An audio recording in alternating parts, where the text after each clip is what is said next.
सबसे पहले तुम वर्क को डिफाइन कैसे करते हो? वर्क की जो डेफिनेशन होगी तुम्हारे पास, वर्क जो टर्म है ना, अभी सिर्फ इस वर्क वाले टर्म पर अपने को अभी फिलहाल काम करना है ना।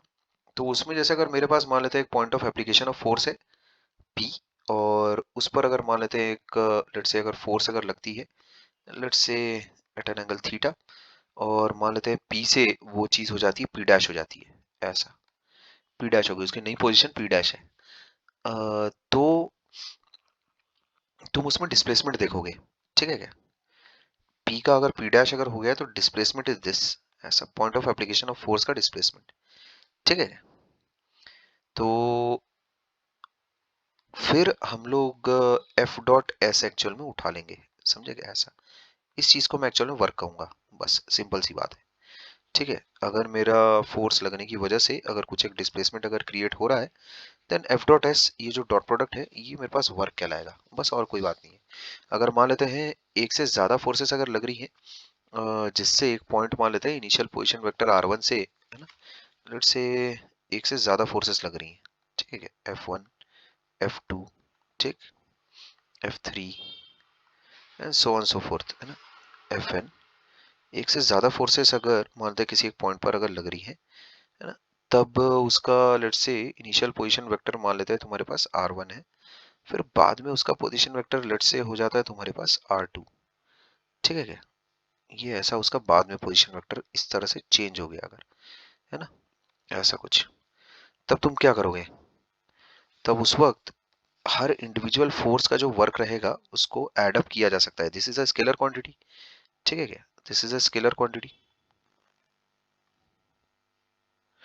है ना, ये तो पूरा स्केलर है बढ़िया से मस्त। तो उसमें तुम क्या कर सकते हो, W1 एक्चुअल में क्या है, F1, है ना, F1 डॉट डिस्प्लेसमेंट कितना हो जाएगा, R2 minus F, R2 minus R1। इसी तरह से W2 कितना हो जाएगा, F2 dot R2 minus R1, and so on so fourth. तो उसमें नेट वर्क डन में कितना बोल सकता हूँ, F1 प्लस F2, है ना, and so on so fourth, ऐसा। इसका मैं डॉट उठा लेता हूँ R2 माइनस R1 से, ऐसा ये कर सकता हूँ मैं, नेटवर्क डन मेरे पास आ जाएगा, ठीक। अच्छा, तो ये मुद्दा है ना, इसमें कुछ बातें हैं। इंस्टेंटेनियस वर्क जैसा कोई टर्म नहीं रहेगा तुम्हारे पास, जैसे इंस्टेंटेनियस वेलोसिटी रहती है, इंस्टेंटेनियस वर्क जैसी कोई बात नहीं है, ठीक है, ये चीज ध्यान में रखना। वर्क एक्चुअल में डिफाइंड फॉर एन इंटरवल या फिर फॉर अ डिस्प्लेसमेंट, है ना, there is no such thing as instantaneous work, ठीक है। अ, अब उसमें वर्क एक्चुअल में टाइप ऑफ मोशन से एक्चुअल में इंडिपेंडेंट रहेगा, ये बात ध्यान में रखोगे। मतलब मुझे कोई मतलब नहीं कि अ, जो पी से पी डैश वाला जो मोशन हुआ है वो किस तरह से हुआ है, ठीक है, वो उससे मुझे एक्चुअल में कोई मीनिंग नहीं है, उससे उससे एक्चुअल में मुझे कोई सरोकार नहीं, कोई मीनिंग नहीं है, ठीक, उससे मतलब मुझे कोई मतलब नहीं है, मीनिंग नहीं है, मतलब मुझसे मुझे कोई मतलब नहीं है। मुझे actually point of application of force का डिस्प्लेसमेंट देखना है, ठीक है, this is the displacement of point of application of force, बस displacement of point of application of force, बस मुझे ये देखना है, point of application of force, बस मुझे इतना देखना है, ठीक है, बस और कुछ नहीं। तो अगर मान लेते हैं नेचर ऑफ वर्क डन की अगर मैं बातचीत अगर करता हूँ, नेचर ऑफ वर्क, ठीक, इसकी अगर मैं बातचीत अगर करूं, अगर देखा जाए तो भाई मान लेते हैं तुम्हारे पास ये फोर्स लग रही है, point of application of force है, तो पॉजिटिव वर्क तुम किसको कहोगे, मतलब डिस्प्लेसमेंट तुम्हारा ऐसा हो रहा है such that theta is acute, theta is acute. तो उसमें मैं यहाँ पर देख सकता हूँ कि जो फोर्स है that is actually favouring the motion of the body, ठीक है ना, that is actually favouring the motion of the body. तो फोर्स, है ना, favours the motion of the body, इसको तुम कहोगे पॉजिटिव वर्क, ठीक है। ये तुम्हारा पॉजिटिव वर्क है। सिर्फ कंसंट्रेट करना, चीजों को समझने में पूरा दम लगाना, ठीक है। अगर लेकिन मैं ऐसा कहूँ नेगेटिव वर्क, उसमें क्या होगा? अगर मान लेते हैं point of application of force तुम्हारा ऐसा है सच दैट जो डिस्प्लेसमेंट हो रही है point of application of force की, वो कुछ इस तरह से अगर हो रही है such that theta is obtuse, तो तुम क्या कहोगे? Force actually hampers the motion, ठीक। फोर्स अपोजेस द मोशन,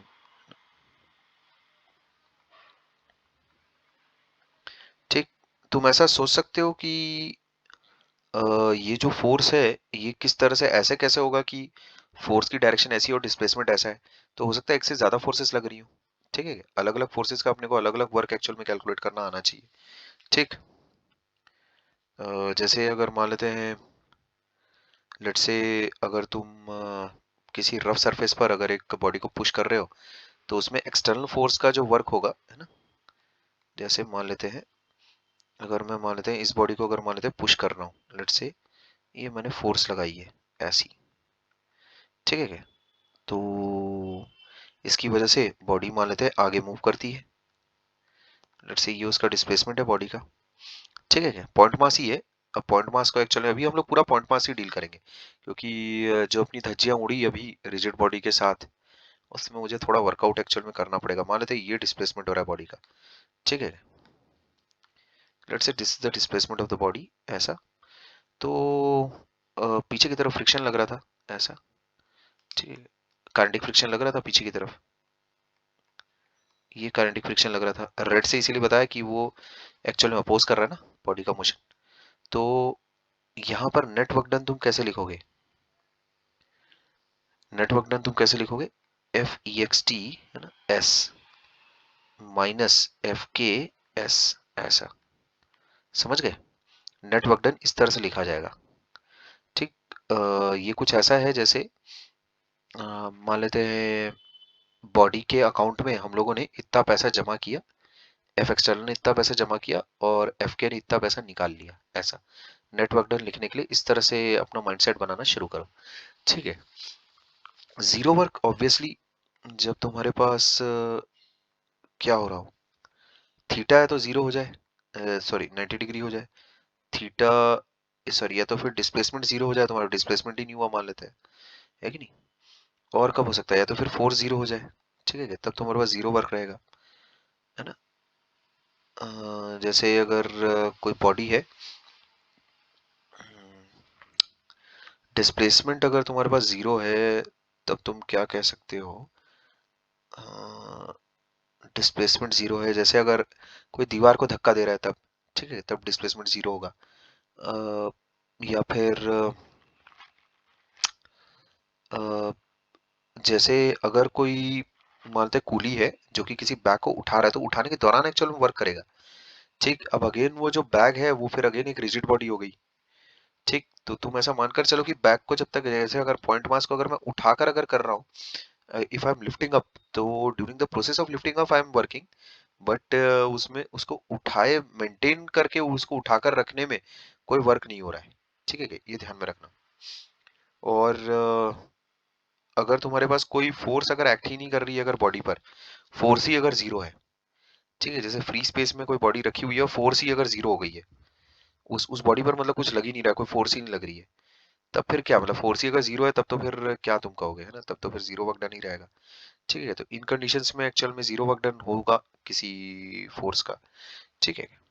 अच्छा, वर्क एक्चुअल में इसके अलावा जो फ्रेम ऑफ रेफरेंस है उस पर अपने को बातचीत कर लेनी चाहिए, ठीक है क्या? Work actually depends on frame of reference, है ना, depends on frame of reference, ये काफी इंपॉर्टेंट है। तो इस पर थोड़ा बातचीत हम कर लेते हैं, क्या मुद्दा है क्या, ठीक है। एक्चुअल में फोर्स हो सकता है चेंज हो ना हो, ठीक है, अगर फ्रेम चेंज होता है तो डिस्प्लेसमेंट जो है ना, वर्कआउट करते हैं अभी हम लोग, डिस्प्लेसमेंट जो है वो चेंज हो सकती है, ठीक है क्या? तो work done bye a force will be different, है ना, इन डिफरेंट फ्रेम्स, ठीक। जैसे कि तुम इसको ऐसा देखो, मान लेते हैं तुम्हारे पास इसके लिए, जैसे अगर इनका ऐसा वर्किंग मॉडल अगर बनाता हूँ,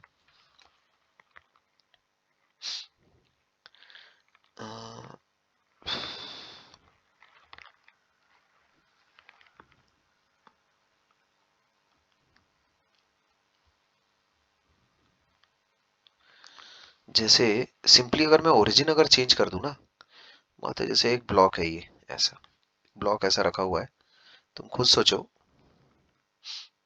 मानते हैं एक ऑब्जर्वर तुम्हारा यहाँ पर है, ऑब्जर्वर ए, एक ऑब्जर्वर मान लेते हैं यहाँ पर है, ऑब्जर्वर बी।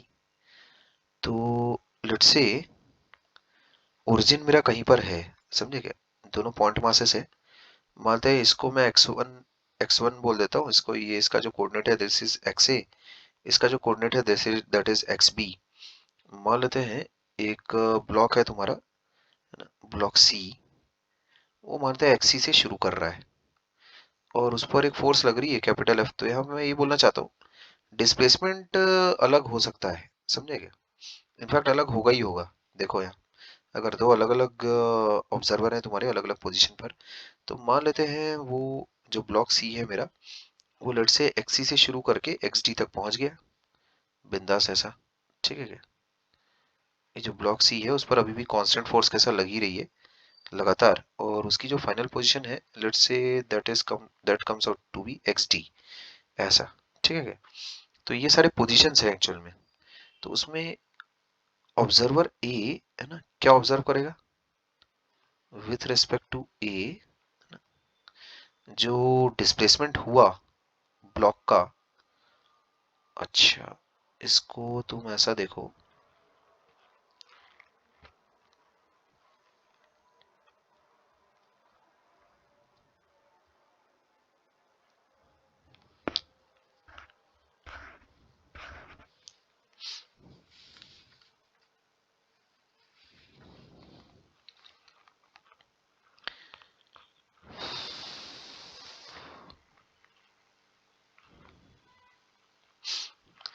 ए वाला जो ऑब्जर्वर है ना, वो वर्क एक्चुअल में किस तरह से मेजर करेगा, है ना, ऑब्जर्वर जो ए है ना, वो अगर देखेगा वर्क, अगर देखेगा तो किस तरह से देखेगा वो,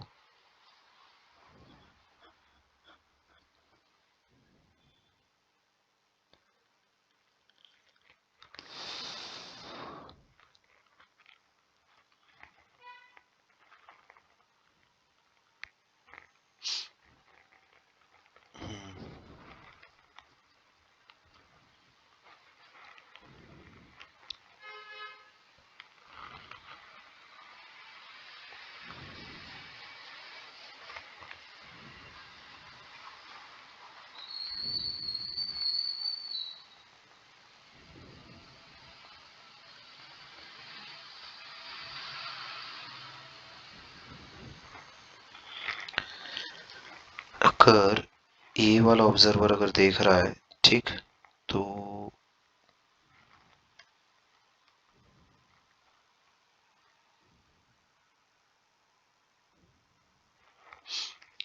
उसके हिसाब से इनिशियल पोजीशन से फाइनल पोजीशन, ठीक है क्या।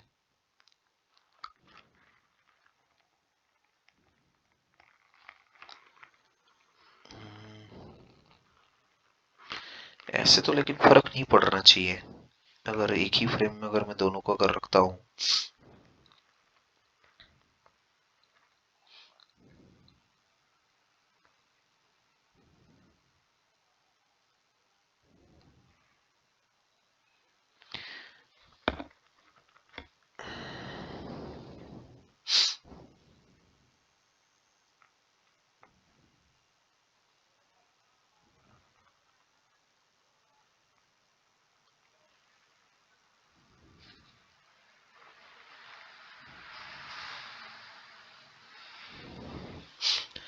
मैं बस तुम्हें ये बताना चाह रहा हूँ कि ओरिजिन अगर तुम डिफरेंट अगर कर दोगे, समझे, तो उसमें फिर वर्क डन अलग अलग होगा, समझे क्या।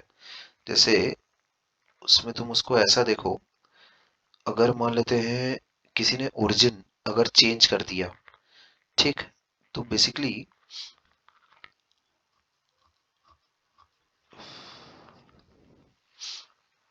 मान लेते हैं तुम्हारे पास पहले, लेट्स से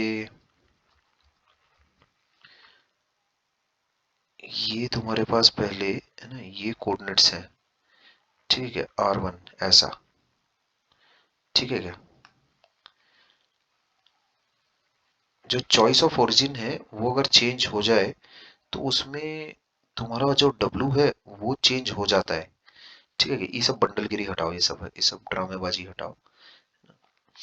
तो अगर मैं मान लेते हैं लेट्स से सिर्फ ओरिजिन अगर चेंज करता हूँ, ठीक है क्या,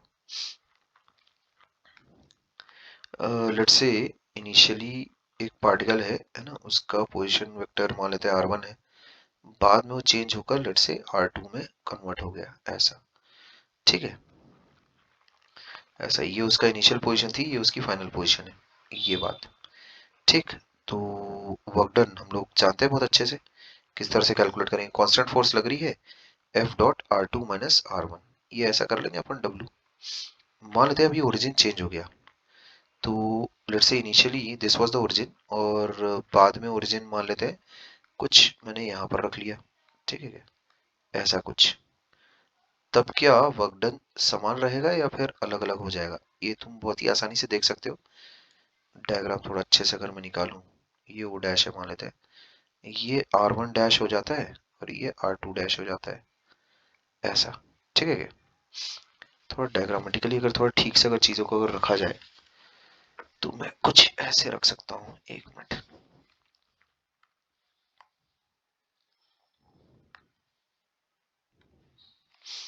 लेट्स से ये मेरा इनिशियल ओरिजिन है, ये इनिशियल पोजीशन से मान लेते हैं ये फाइनल पोजीशन तक एक पार्टिकल गया, ठीक है। अच्छा, P से P डैश वो पहुंच गया, मान एक दूसरे ओरिजिन के रेस्पेक्ट में, तो पहले ओरिजिन के रेस्पेक्ट में मैं क्या बोल सकता हूँ, F dot R2 minus R1, this would be the work done, ये हो जाएगा। अच्छा, दूसरे ओरिजिन के रेस्पेक्ट में मैं अगर देखूं तो इन दैट केस जो पहला है और जो से लेकर दूसरा जो गया ऐसा, ठीक। तो इन दैट केस सिर्फ मैंने कोऑर्डिनेट्स, सिर्फ मैंने ओरिजिन चेंज किया है, कोई फ्रेम इस तरह से चेंज नहीं कर रहा हूँ कि मतलब दूसरे किसी एक्सेलरेटेड फ्रेम में चला गया। पहला भी इनर्शियल फ्रेम है, जो O लोकेटेड है वो भी इनर्शियल फ्रेम में लोकेटेड है, और जो O डैश लोकेटेड है वो भी इनर्शियल फ्रेम में लोकेटेड है, ठीक। तो उसमें फोर्स वेरी नहीं करेगी, लेकिन तुम यहाँ देखो, जब मैं विथ रेस्पेक्ट टू O जब कैलकुलेट कर रहा हूँ तब ये वर्क डन आ रहा है, जब विथ रेस्पेक्ट टू, जब मैं R2 डैश है ना माइनस R1 डैश ये जब कैलकुलेट करूंगा, ये आएगा मेरे पास W dash with respect to O dash. क्या ये चीज चेंज हो रही है, डिफरेंट है, क्या है, कैसा है, उसको अगर तुम्हें वर्कआउट अगर करना है, मान लेते हैं जैसे मेरे पास ये दिया हुआ है कि O डैश इज लोकेटेड, है ना, O डैश के कोऑर्डिनेट्स मान लेते हैं R हैं, ठीक है क्या, with respect to previous coordinate system, ठीक। तो O डैश के रेस्पेक्ट में जब मैं वर्क कैलकुलेट करूंगा तो उसको मैं कैसा लिख सकता हूँ, देखो यहाँ ध्यान से, अभी मेरे पास R plus R1 dash actual में है R1 के बराबर, और R प्लस R2 डैश मैं ऐसा कह सकता हूँ वो चीज़ मेरे पास है R2 के बराबर ऐसा। तो R2 डैश एक्चुअल में लिखा जा सकता है ऐसा कुछ, R2 माइनस R है ना, माइनस R1 डैश एक्चुअल में लिखा जा सकता है R1 माइनस R। तो choice choice of origin does not matter, ठीक है क्या, क्या मैटर कर रही है क्या। तो यहाँ देखोगे तुम, ये चीज तुम्हारे पास अगेन कितनी आ रही है, F डॉट है ना, यही है ना W डैश, तो F डॉट ये आ जाएगा तुम्हारे पास R2 माइनस R1 ही आ रहा है वो, ठीक। तो ये है तुम्हारे पास W डैश, है ना, which is coming out to be W only. तो चॉइस ऑफ ओरिजिन तो मायने नहीं रखती भाई, ठीक। चॉइस ऑफ ओरिजिन क्या मायने रख रही है क्या, नहीं रखती वो।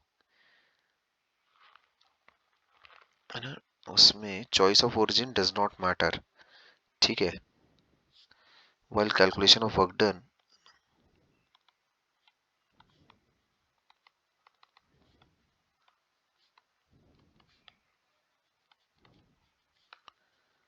while calculating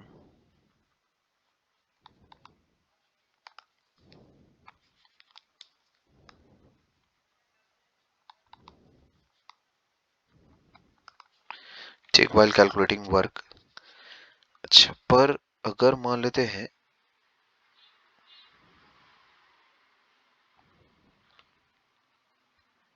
मैंने लेट्स से ये देखो,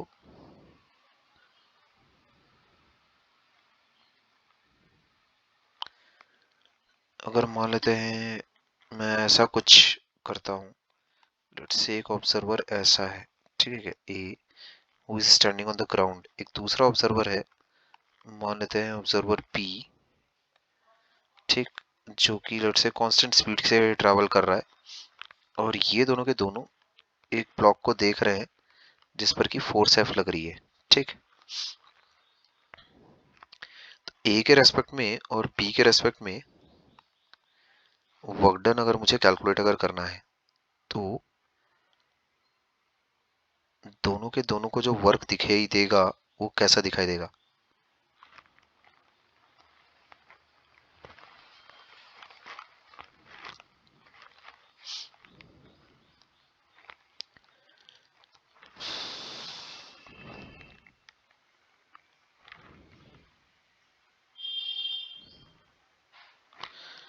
एक्चुअल में हम लोग जब ये चॉइस ऑफ ओरिजिन वाला जो ये काम कर रहे हैं ना, ये असल में अ,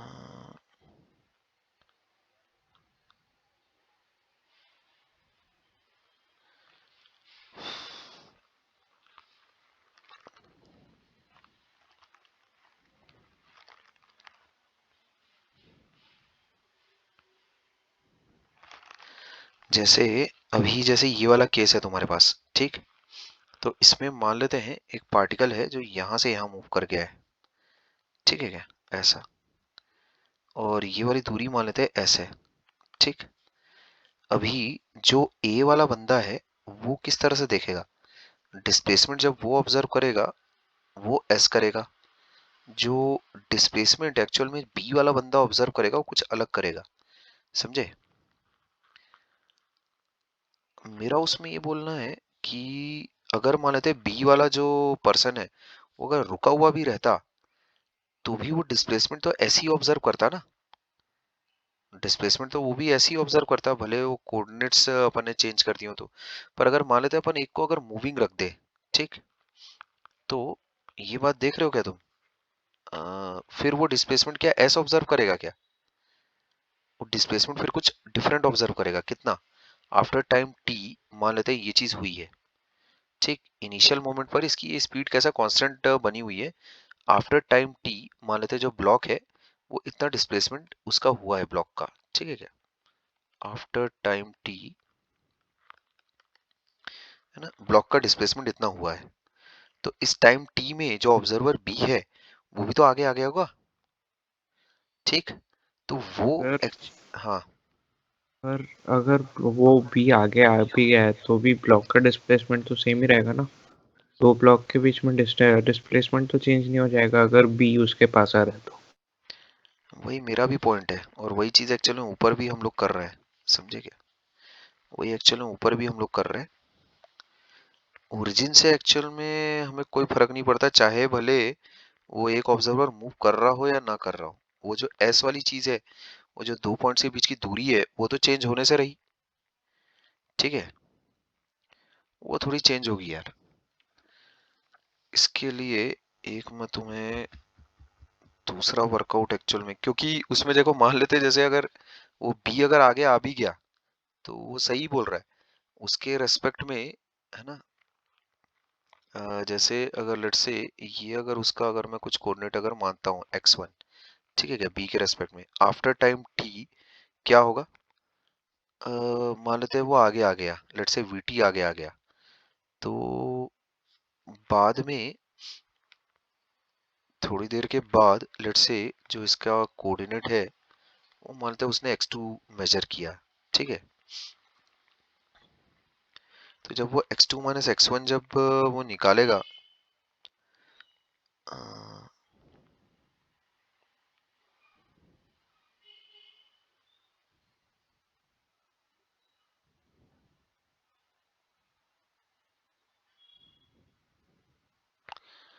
फर्क पड़ेगा कि नहीं पड़ेगा?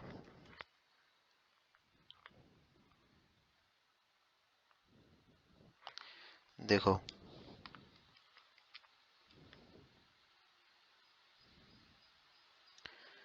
इनिशियल जो इसका कोऑर्डिनेट है वो तुम्हारे पास x1 है, ठीक। उसके थोड़ी देर के बाद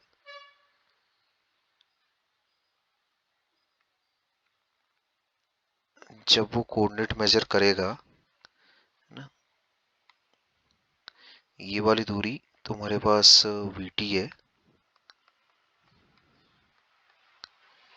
तो यहां से जब वो कोऑर्डिनेट दूसरा मेजर करेगा दैट वुड बी x2, ऐसा, ठीक है। तो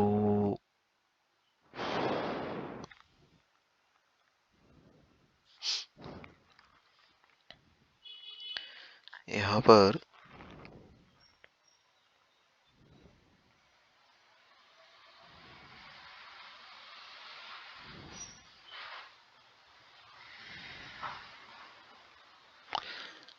जब वो इंसान सर x2, ऐसे तो x1 कम होता रहेगा। हाँ वही तो बोल रहा हूँ, फर्क पड़ रहा है ना, x2 माइनस x1, ये डिस्प्लेसमेंट एक्चुअल में ऑब्जर्वर बी ऑब्जर्व करेगा, ठीक है क्या, है कि नहीं, ये डिस्प्लेसमेंट एक्चुअल में वो ऑब्जर्व करेगा। और ये चीज होगी किसके बराबर,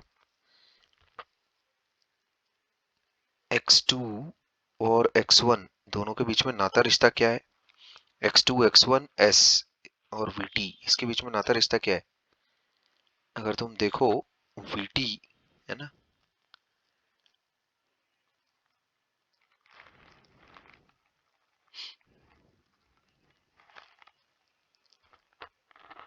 जो ऑब्जर्वर ए ने देखा है वो चीज कितनी है, वो इतनी हो जाएगी fs, ठीक है क्या, विथ रेस्पेक्ट टू ऑब्जर्वर ए वो तो इतना बैठेगा, उसके रेस्पेक्ट में जो ऑब्जर्वर बी है उसके रेस्पेक्ट में ये चीज इतनी आएगी,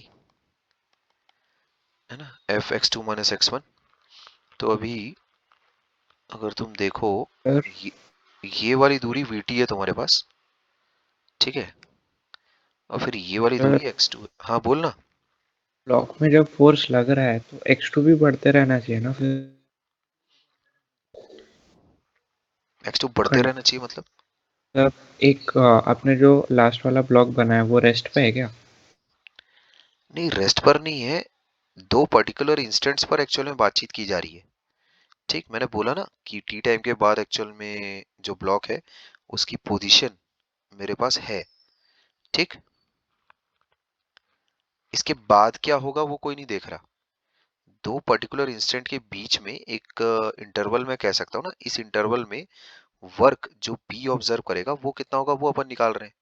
ऐसा थोड़ी कि चीजें चले जा रही है चले जा रही है चले जा रही है और अपन वर्क कैलकुलेट कर रहे हैं, ठीक। एक पर्टिकुलर इंस्टेंट से एक पर्टिकुलर इंस्टेंट तक जो इंटरवल है वहां पर हम लोग वर्क की कैलकुलेशन कर रहे हैं, ठीक है क्या, ठीक है। हाँ सर। हाँ, तो अभी नाता रिश्ता देखो कैसा है, ये यहां से यहां तक vt है और फिर ये पूरा x2 है, ठीक है। अच्छा, अब देखो x1 ये है और फिर s, तो क्या ये रिलेशनशिप तुम्हारे समझ में आ रहा है क्या, x1 प्लस एक्स एक्चुअल में vt प्लस x2 के बराबर होगा, क्या ये चीज तुम्हारे समझ में आती है,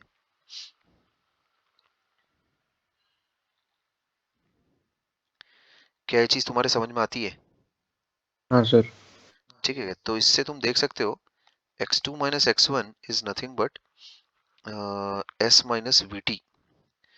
तो इस चीज को अगर मैं यहाँ पर अगर पुट इन अगर करता हूँ तो f times s minus vt is the work observed bye b।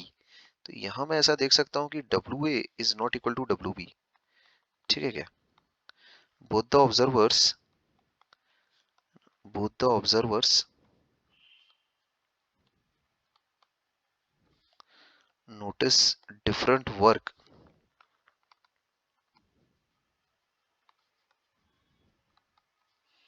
ठीक है, by same force, ठीक है ना। अब एक बात ध्यान में रखना, ये सारी चीजें एक इंसान तैयारी के दौरान वर्कआउट करता है, एग्जाम के दौरान उसके पास ये सब वक्त नहीं रहता कि वो ये सब कैसा वर्कआउट वगैरह करे। तो इन चीजों का थोड़ा ध्यान रखना। मतलब ये इस तरह से तुम्हारी चीजें प्रिपेयर्ड होनी चाहिए कि जो रिजल्ट एक्चुअल में तुम अभी देख रहे हो, डिराइव कर रहे हो, उसे अप्लाई करने में तुम्हें वहां वक्त नहीं लगना चाहिए। ठीक, ऐसा कोई सवाल नहीं आने वाला तुम्हारे पास, लेकिन कुछ ऐसे फाइन पॉइंट्स होने चाहिए जब तुम सवाल बनाते वक्त तुम्हारे दिमाग में कोई कंफ्यूजन नहीं होना चाहिए बस। ठीक है। तो एक बात ध्यान में रखो, अगर मान लेते हैं तुम्हारे पास भाई कोई सिंपली तुमने ओरिजिन अगर चेंज कर दिया है, तो ओरिजिन चेंज करने से एक्चुअली कुछ नहीं होगा, कोई फर्क नहीं पड़ता। ठीक। पर लेट्स से ऑब्जर्वर, मान लेते हैं तुम्हारा जो दूसरा ऑब्जर्वर है, वो लेट्स से अगर तुम्हारे कांस्टेंट स्पीड से अगर ट्रैवल अगर कर रहा है, अगर वो मानते हैं एक्सेलरेटेड होता, तब फिर दिक्कत हो जाती। तब किस तरह की दिक्कत हो जाती? अगर उसका एक्सेलरेशन होता तब वो एक्चुअल में उस फोर्स को नोटिस नहीं करता, वो फिर फोर्स चेंज हो जाती फिर। ठीक है, अगर वो खुद एक्सेलरेशन अगर उसका भी हो जाएगा, तो फिर अपने को एक दूसरी फोर्स इन्वॉल्व करनी पड़ती कैलकुलेशंस में। ठीक, स्यूडो फोर्स करके, है ना, क्योंकि तब फिर वो फोर्स वो नहीं एक्सपीरियंस करेगा। वो अगर एक इनर्शियल फ्रेम में वो है, इसीलिए वो एक्चुअल में फोर्स कैपिटल एफ दोनों ऑब्जर्व कर रहे हैं। ठीक है। वरना अगर तुम अगर खुद अगर एक नॉन इनर्शियल फ्रेम में अगर आ जाओगे, ठीक, तुम्हारा खुद का अगर एक्सेलरेशन होगा, देन इन दैट केस तुम्हें वो जो फोर्स है वो फोर्स नहीं दिखाई देगी फिर। ठीक, फोर्स एक्चुअली चेंजेस, फोर्स कैसा फिर बदल जाएगी तुम्हारे पास। ठीक है क्या? तो इसीलिए मैंने कांस्टेंट वेलोसिटी वाला काम किया है ना। वी एक्चुअल में कांस्टेंट है। ठीक। मुद्दे की बात यह है कि अगर मान लेते हैं ऑब्जर्वर अगर चेंज हो गया इनर्शियल टू इनर्शियल, ठीक, तो वर्क एक्चुअल में चेंज हो रहा है। ठीक है क्या? ये एक फाइन पॉइंट था जो कि तुम्हारे दिमाग में होना चाहिए। ठीक। अच्छा, खैर, क्या इस बातों से एग्री करते हो? यहां तक अगर कुछ बोलना है तो बोलो फटाफट। क्या ये बातें क्लियर है तुम्हारी?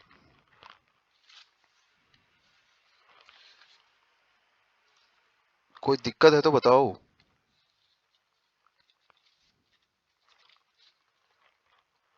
क्या मेरी आवाज सुन पा रहे हो तुम? हाँ सर। ठीक है, यहां तक इसमें अगर कोई दिक्कत है तो बताओ मेरे को, इन कैलकुलेशंस में।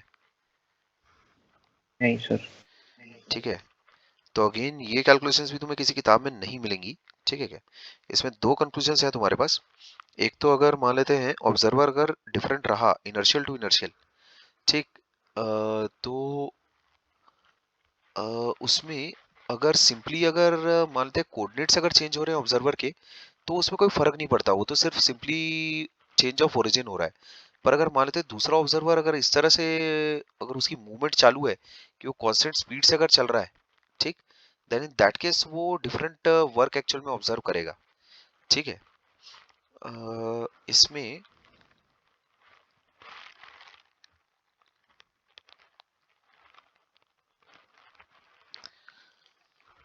सर अगर एक सेकंड, हाँ क्या बोल रहे थे, बोलो। पता आप हमने जैसे वो ब्लॉक को एक इंस्टेंट पे लिया ना, वो जब ब्लॉक मूव करता रहेगा उसी टाइम पे अगर उसको लेंगे तो, और बी भी मूव करता रहेगा,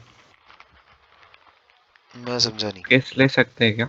मतलब बी जैसा मूव कर रहा है वी स्पीड से, हम्म, और वो ब्लॉक पे फोर्स एफ लग रहा है, और हमने एक इंस्टेंट लिया है आफ्टर टाइम टी। हाँ, अगर टाइम टी चेंज होते रहा और वो कंटिन्यूएशन में रहा तो वो वाला केस ले सकते हैं क्या? तो चाहे तो किसी भी टाइम पर देखे, ये रिलेशनशिप तो हमेशा होल्ड करेगा ना। ये जो डब्ल्यू बी है, ये चीज तो हमेशा होल्ड करेगी कि नहीं करेगी? हाँ, पर इस बार तो ब्लॉक का भी मूवमेंट हो रहा है ना, तो उसका भी तो डिस्प्लेसमेंट चेंज होता रहेगा। तो ब्लॉक का मूवमेंट ही तो मैं एक्चुअल में एस कैलकुलेट कर रहा हूँ कि ब्लॉक का मूवमेंट एक्चुअल में कितना हुआ है। वो नो डाउट टाइम का एक फंक्शन रहेगा, ठीक है, बट वो मूवमेंट जो भी रहेगा उसको मैं एस से डिनोट कर रहा हूँ। उसको मैं as a function of time लिख के मेरे को क्या मतलब है? मेरे को बस उसकी इनिशियल पोजीशन से फाइनल पोजीशन देखना है, उसका वो कितना एक्चुअल में मूव हुआ, उसकी मूवमेंट से मेरे को मतलब है ना कि कितना मूव किया। उसका टाइम पर किस तरह से वेरिएंस हो रहा है वो मैं देखकर क्या करूंगा?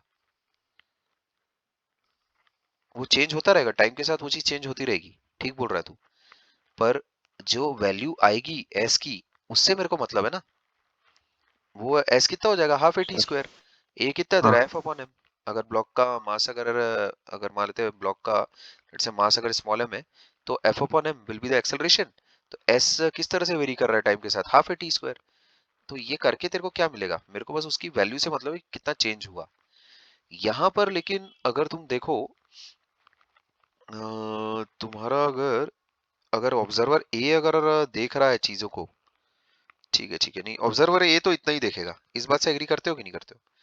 ऑब्जर्वर ए का जो वर्क डन है वो तो इतना ही रहेगा, मतलब ऑब्जर्वर ए जो वर्क ऑब्जर्व करेगा इतना ही करेगा, इस बात से एग्री करते हो नहीं करते हो? हाँ ठीक है क्या? तो सिर्फ अगर तुमने लेट्स से इसको फिर मैं ऐसा बोलता हूँ, अगर मान लेते हैं distance between the previous origin है ना, मान लेते हैं अगर let's say from two different origins है ना,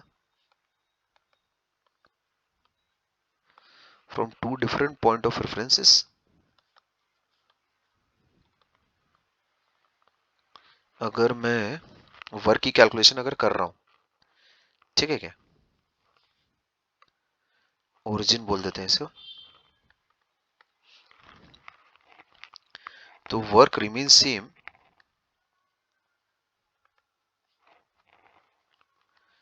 if distance between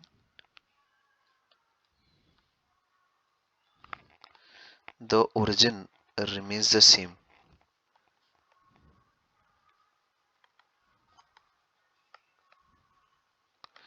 If distance varies,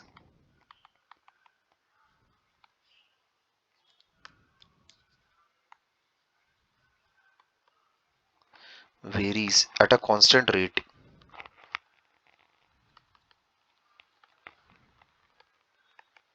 ठीक, then work will be different.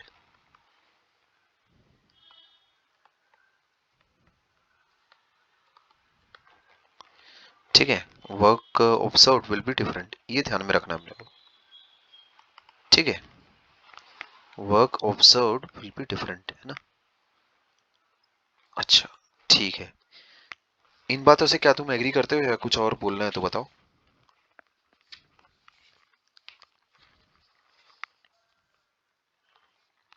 ठीक है ये चीजें। हाँ सर। तो अब देखो,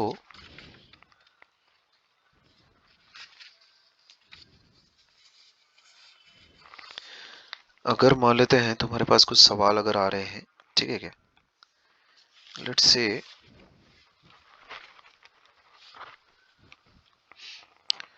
अगर मेरे पास एक फोर्स है ना, F1 आई कैप प्लस F2 जे कैप, ठीक है, प्लस F3 के कैप, ऐसी अगर कोई फोर्स है, तो वो अगर एक पार्टिकल पर अगर लगती है, और मान लेते हैं एक सेकंड,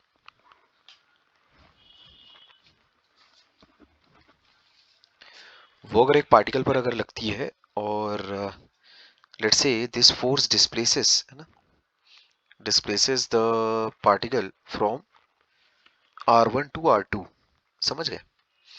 मतलब मान लेते हैं this displaces a particle from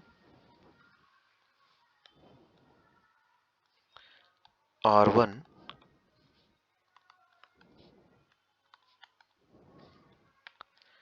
ठीक है क्या, टू R2।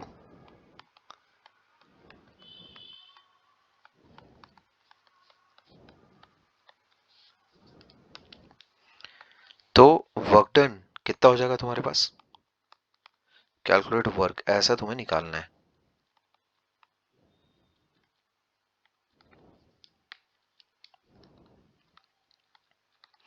वर्क की इवैल्यूएशन कैसे करोगे, डब्लू एफ डॉट है ना R2 - R1, तो ये चीज कितनी हो जानी है तुम्हारे पास, F1 X2 - X1 plus F2 है ना F2 Y2 - Y1 plus F3 Z2 - Z1।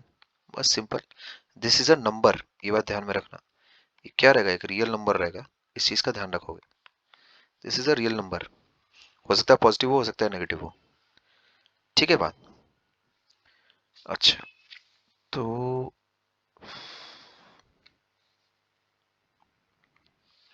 अगर मैं तुम्हें एक से ज्यादा फोर्सेस अगर दे दूं, तब क्या तुम वर्क निकाल लोगे, भाई एक से ज्यादा फोर्सेस अगर तुम्हारे पास हैं तब भी तुम वर्क निकाल सकते हो। जैसे कि ये सवाल को होमवर्क में कर लेना, ठीक है क्या, लेट्स से तुम्हारे पास कुछ फोर्सेस हैं F1 है ना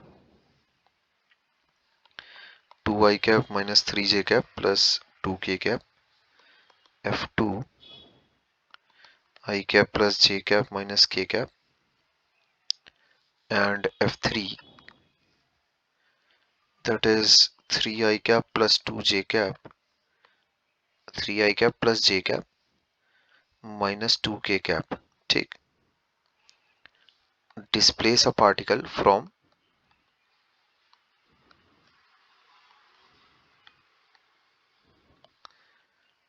-1 -1 3 2 2 2 0, work done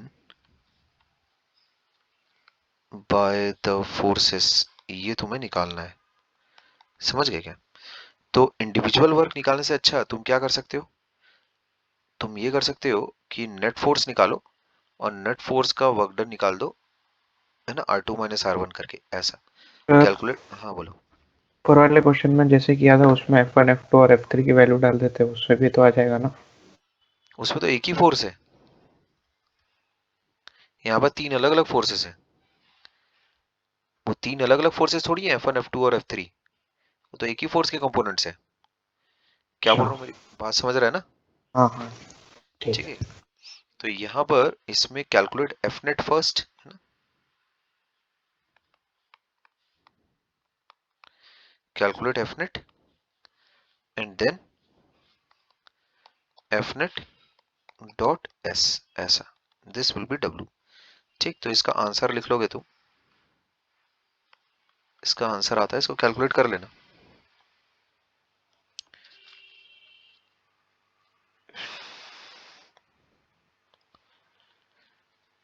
this comes out to B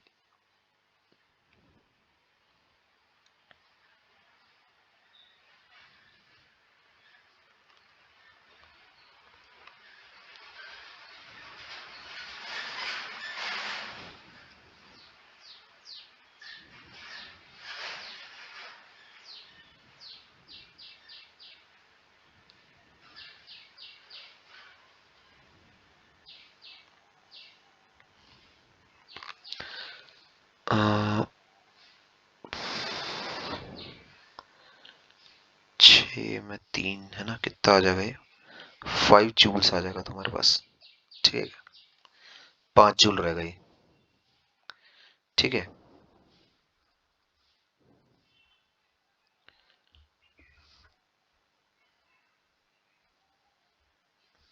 displacement अगर तुम कैलकुलेट अगर करोगे है ना, तो डिस्प्लेसमेंट तुम्हारे पास, इसको तुम्हें कैलकुलेट तो कर लोगे ना, मतलब ये चीज, देखो 5 एक्चुअल मैंने ओरल निकाला है, इसको अगर कैलकुलेट करोगे तो कैसे करोगे, इतनी देर में तो खुद ही कर लेते हैं यार अपन, कैलकुलेशन इसकी कैसे करोगे। एफ नेट कितना आ रहा है तुम्हारे पास, एफ नेट आ रहा है, कितना हो जाएगा 6i है ना माइनस जे कैप, फिर माइनस के कैप इतना आएगा। और डिस्प्लेसमेंट कितना आ रहा है तुम्हारे पास? -2 के कैप होगा। -2 के कैप होगा। नहीं, ये -2 के कैप है ना, ये -2 के कैप है। ठीक। अच्छा, 3 के कैप लिखा था आपने। नहीं, वो लिखा 2 ही था, दिख 3 जैसा रहा था। ठीक है क्या? मेरे को उसी वक्त लगा ही था कि तुम्हें हो सकता है ऐसा लगे कि, है ना, ठीक है, खैर। डिस्प्लेसमेंट कितना हो जाएगा तुम्हारे पास? 3i प्लस 3j -3k, ऐसा क्या बोलते हो?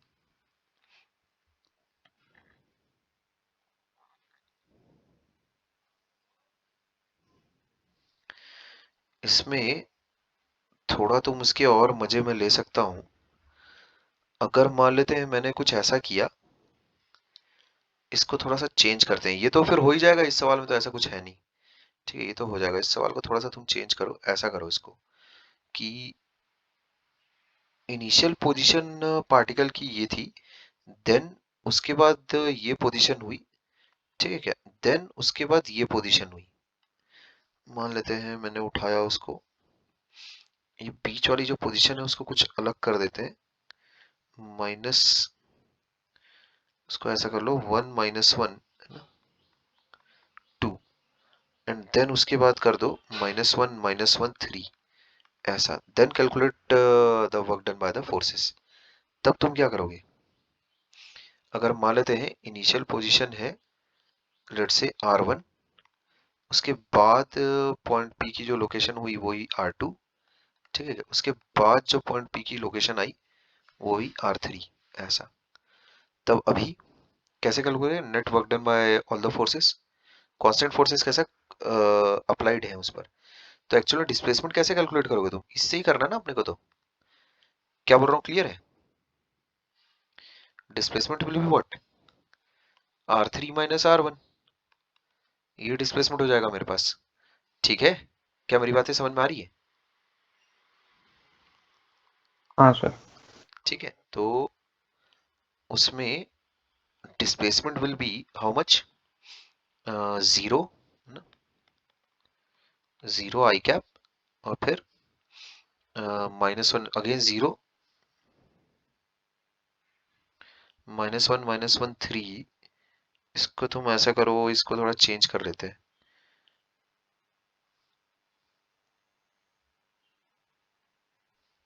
इसको ऐसा रखो, इसको 2 2 0 कर दो, ऐसा। ऐसा कर लेते हैं इसको। ठीक है,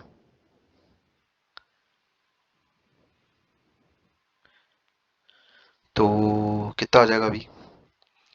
3 3 -3। ठीक है,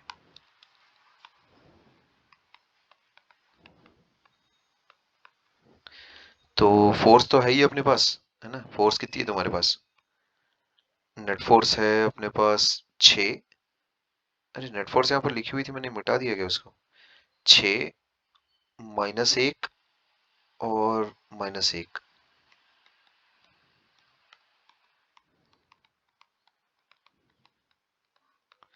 ऐसा। तो अभी W की कैलकुलेशन कितनी हो जाएगी बोलो? 18 -3 +3, तो ये चीज आ रही है 18 जूल्स, ऐसा। ये मेरा आंसर हो जाएगा। ठीक है बात, क्लियर है चीजें? क्या यहाँ पर कोई दिक्कत आ रही है क्या? नहीं सर। अच्छा, मान लेते हैं अगला सवाल है, जैसे फॉर एग्जांपल, अगर लेट से मैं एक इंक्लाइन उठा लेता हूँ। से ये थीटा है मेरे पास, ये लेट से एक ब्लॉक ऑफ मास m है, ऐसा रखा हुआ है।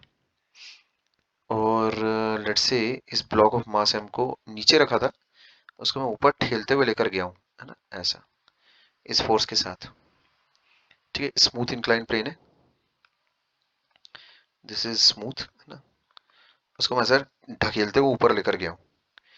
तो मुझे work done by force actual में निकालना है in moving a block through a distance of s। ठीक है, मान लेते हैं s दूरी से मैं ढकेलते हुए उसको ऊपर तक लेकर गया, ऐसा। ठीक है, तो ये मामला है ना। और इसके अलावा अगर मैंने मान लेते हैं इसी सेम सवाल को अगर ऐसे अगर सॉल्व किया मैंने, मानते जो अभी ढकेल रहा हूँ मैं फोर्स, वो इस तरह से लगा रहा हूँ, ऐसी फोर्स अभी जो मैं अप्लाई कर रहा हूँ, मान लेते हैं ऐसी अप्लाई कर रहा हूँ, ठीक है, एक हॉरिजॉन्टल डायरेक्शन में फोर्स अप्लाई कर रहा हूँ, और अभी जो ब्लॉक का डिस्प्लेसमेंट हुआ है, अगेन हुआ है ऐसा, एस दूरी तक उसको मैं आगे धकेलता हुआ लेकर गया हूँ, ठीक है क्या, ऐसा। तो in both the cases work done तुम कैसे कैलकुलेट करोगे?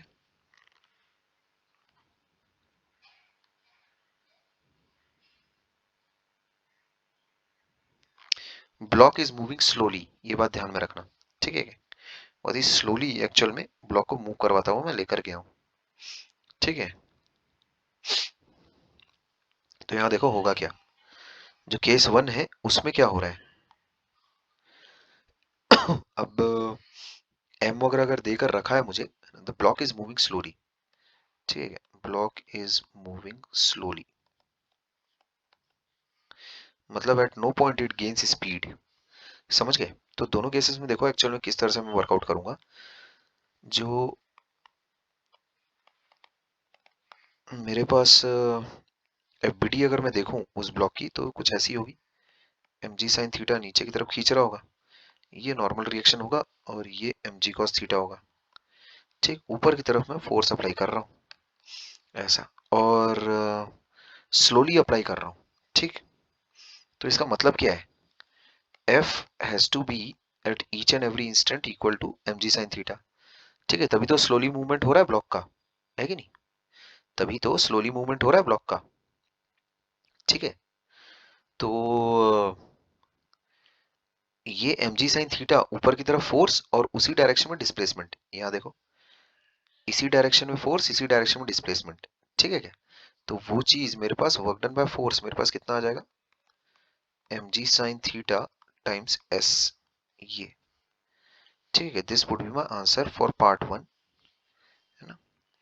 पार्ट 2 में तुम्हारा आंसर कितना होगा, अगर मैं इस तरह से अगर फोर्स अप्लाई अगर कर रहा हूं, तो यहाँ देखो मेरे पास जो फ्री बॉडी डायग्राम बनेगा that would be this, M G sine theta, है ना, ये नॉर्मल, ये एम जी कॉस थीटा, ठीक है। अभी जो मैंने फोर्स लगाई है वो ऐसी है, एफ, ठीक, एट एन एंगल थीटा, है कि नहीं, ये एंगल थीटा है। तो अभी देखो तुम, ये चीज हो जाएगी मेरे पास एफ कॉस थीटा, और ये हो जाएगा मेरे पास एफ साइन थीटा, ठीक है। This component of force does no work, ये जो कंपोनेंट है, दिस कंपोनेंट ऑफ फोर्स,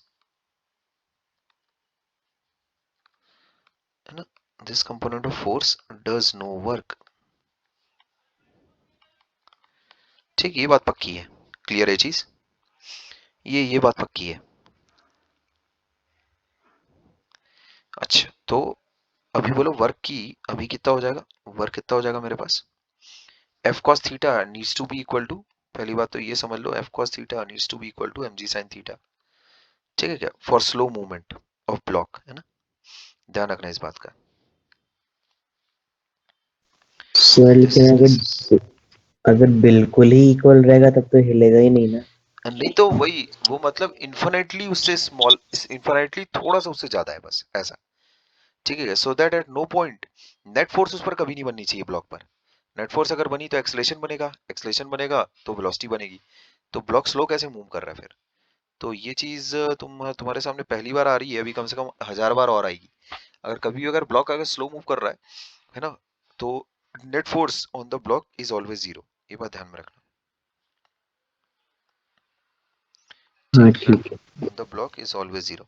उसमें तुम क्या उसको लेकर चलना कि जो ऊपर के डायरेक्शन में जो फोर्स, धकेलने वाली जो फोर्स है, इन्फिनेटली स्मॉलर क्वांटिटी से उससे बड़ी है, मतलब अगर एम जी साइन थीटा 100 है, तो एफ कॉस थीटा 100.000000000 ऐसा, बहुत अनगिनत जीरो के बाद डॉट वन, ऐसा समझिए, ऐसा उतना होगा वो, थोड़ा सा तो बड़ा होगा ना, तो वो थोड़ा धीरे धीरे इन्फिनेटली कैसा स्लोली वो ऊपर जाएगा, ऐसा, समझ गया। At no point it has speed, but even though it has no speed, ठीक है, इट इज मूविंग अप, क्योंकि इन्फिनेटली थोड़ा सा बड़ा है वो फोर्स, समझ गया, ऐसा, ये अज्यूम करके चलना है। क्लियर है बात क्या बोल रहा हूँ? तो हाँ sir. Work done by force will be equal to what, F cos theta times S, ठीक है, ये आ जाएगा work done by force, this is my answer. For part B and this is my answer for part A. ठीक है। अच्छा, अगर तुम्हारे पास वेरिएबल फोर्स अगर रही, then in that case you have to integrate. ठीक। अब उसमें ध्यान रखो, जैसे अगर मान लेते हैं फोर्स अगर तुम्हारे पास इस तरह की है,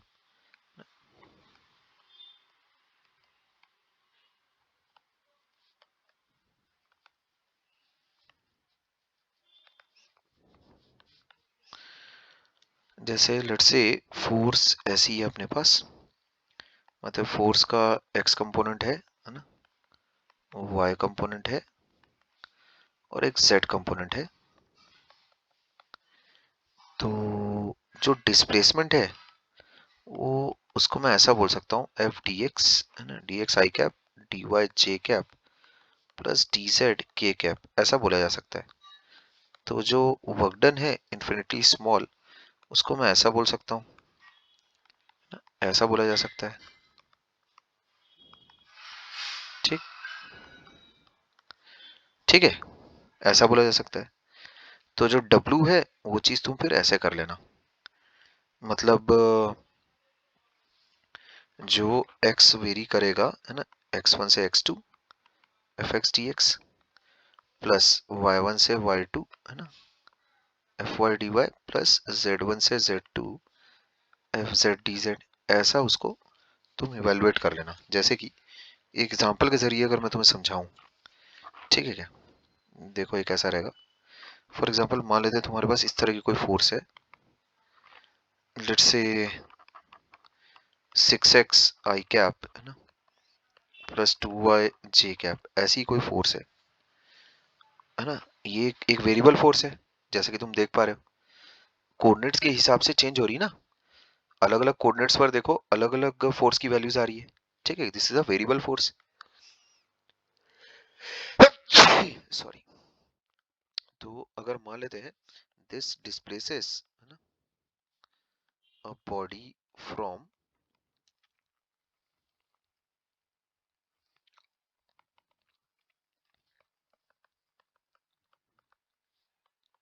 टू,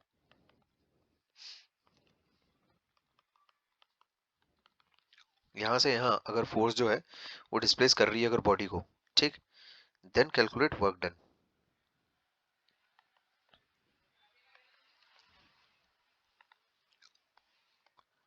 तो ये चीज तुम कैसे वर्कआउट करोगे, देखो एक्स डायरेक्शन में वर्क कैलकुलेट करो, वाई डायरेक्शन में वर्क कैलकुलेट करो। समझ गए, जो एक्स डायरेक्शन में जो फोर्स लग रही है वो कितनी है 6x। ठीक। तो अगर तुम देखो एक्स डायरेक्शन में, सिर्फ एक्स डायरेक्शन की बात कर रहा हूं मैं, तो एक्स डायरेक्शन में फोर्स कितनी लग रही है तुम्हारे पास 6x। तो मान लेते हैं इस 6x ने लेट्स से अगर बॉडी का इन्फिनिटली स्मॉल डिस्प्लेसमेंट कराया, completely in direction of x लग रही है, इन्फिनिटली उसने स्मॉल डिस्प्लेसमेंट कराया लेट्स से dx, तो वर्क कितना होगा 6x dx, इन्फिनिटली स्मॉल जो वर्क होगा वो कितना होगा 6x dx। अभी से इस चीज को ध्यान में रखो, जैसे ये सेंस ऑफ इंटीग्रेशन है, इस चीज को ग्रास्प करने की कोशिश करो अच्छे से। जैसे मान लेते हैं तुम्हारे पास इनिशियल पोजीशन लेट्स से है x1 से फाइनल पोजीशन है मान लेते हैं x2 है, ऐसा। ठीक है क्या, ये मानते हैं फाइनल पोजीशन है। इंटीग्रेशन का जो सेंस है उसको ग्रास्प करने की कोशिश करो, याद करो तुम लोगों को ये sense area, area under the curve में भी तुम्हें दिया गया था।